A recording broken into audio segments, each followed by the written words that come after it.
I'll start us off with a question. And just a reminder, make sure, like those that want to write questions, you go to the link in the chat, the Slido, and put your questions there. Um, so you hire engineers, quite a bit, and you've been an engineer yourself. Um, what are the things that engineers can do to best make a mark on, say, you as a hiring manager, for example? So there are two parts to it, right? One is if your question is more around, uh, let's say, for example, if I were hiring for engineers, and I get, let's say, 100 odd resumes, what makes it easier for me to go through that list, right? And then there's obviously, if you've got a team running, you've got 15, 20, 50 engineers, how do people stack up? So I'll try to answer both aspects of that. The first is if building the right resume is a skill that very few people have. And I think ever since I've been here in Australia, I've at least conducted, I would say, close to 300 interviews, and have gone through perhaps many more resumes. What often uh, disappoints me to some extent is the amount of effort people put into constructing their resumes.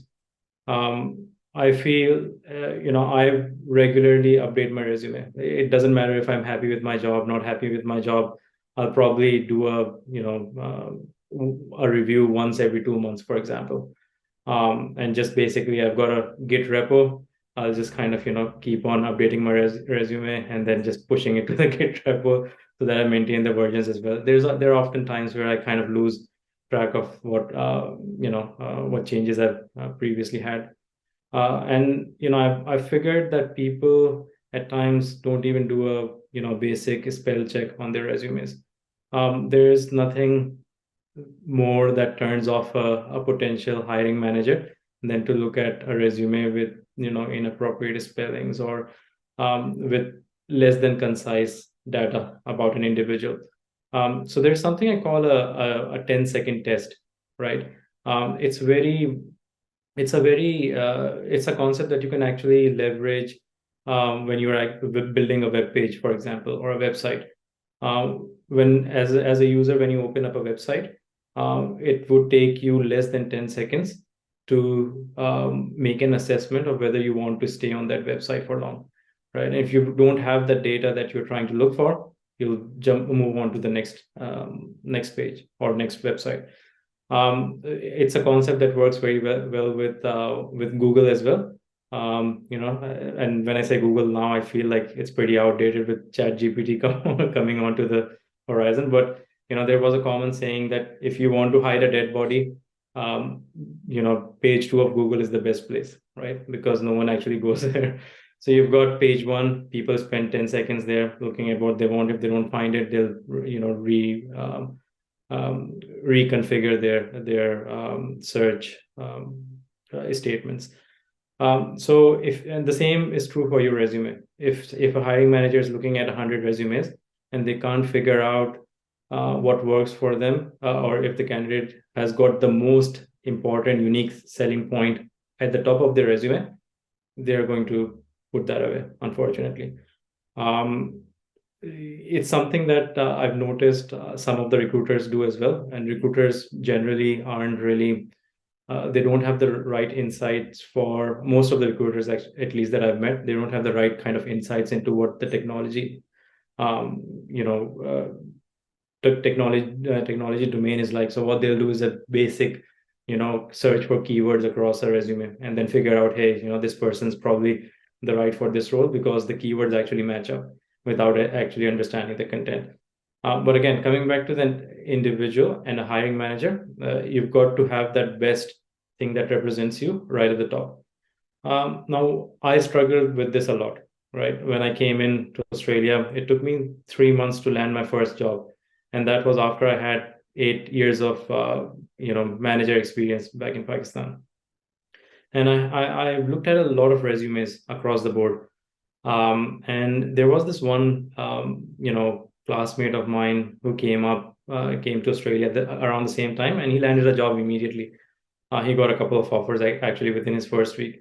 And I had a look at his resume. One thing that caught my attention was he had all of these certificates, and he had the icons for those certificates right at the top, right? And it just, just looked good, right? And my resume was flat out, black, white, and there wasn't actually much, much. It's supposed to be a marketing, some kind of marketing pamphlet for you, right? And mine was just basically very, very orthodox or monotonous in some way.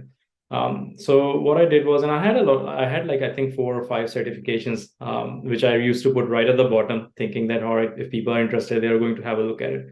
So what I started to do, very simple mechanism, as you can imagine, just picked up the official icons, moved them right to the top. And I immediately started to see the results, right? Very simple mechanism. I don't know why I couldn't think of that early on, but that worked. And from there on in, I started to think of everything as a hiring manager. What would, if you look at a job role, it's immediately clear to you what the hiring manager or what the interviewer would be looking for, and is there a way for you to actually just preempt their questions and put them right at the top so that people can actually get what they want. And there's actually a funny story. It's a bit of a tangent, but I'll come back to the main points. When I started interviewing at Amazon, if people don't know, Amazon interviews are generally very robust, is a polite way of putting it. It takes around 7 rounds to get through as a successful candidate. And what happens is, it's every individual on the hiring loop, they come from a different background, right? They can be there could be managers, there could be engineers at different levels, there could be people from HR. You never know, right? So one thing I started to prep myself up for interviews is to go to the LinkedIn profile for each individual, right? And then try to figure out and preempt what kind of questions they would ask. And now I wasn't a pro at this, but I just figured, rather than actually going in, blindfolded almost in an interview and then finding out what that person really wants, what are some of the signals that I could actually pick up to preempt those questions.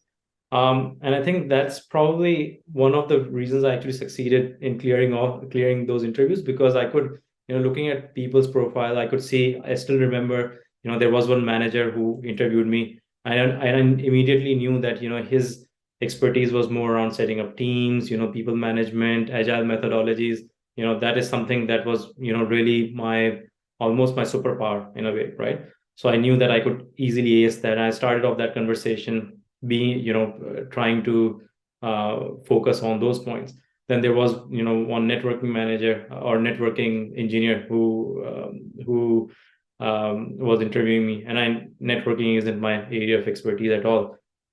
So I had some ways to try to answer his questions and be more high level than kind of go into the deep side of things. So try to use, with the amount of information that we've got, we try to use as much signals that you can. And now coming back to the main point, the idea is, we as candidates, we often get very frustrated when we are looking for a job, right? And what we start to do is, we've got this one generic resume and a cover page, and then we start to almost spam all of these job ads that we see with the same cover letter and the same resume. Regardless of how frustrated you feel, I think what you've got to do is make sure that you can, as I said, make sure that you can somehow tailor your resume according to the asks of the role, so that people can actually see what you're bringing to their organization. Because remember, that's what they're going to be interested in, not how many skills you've got, how many other things you've worked on. So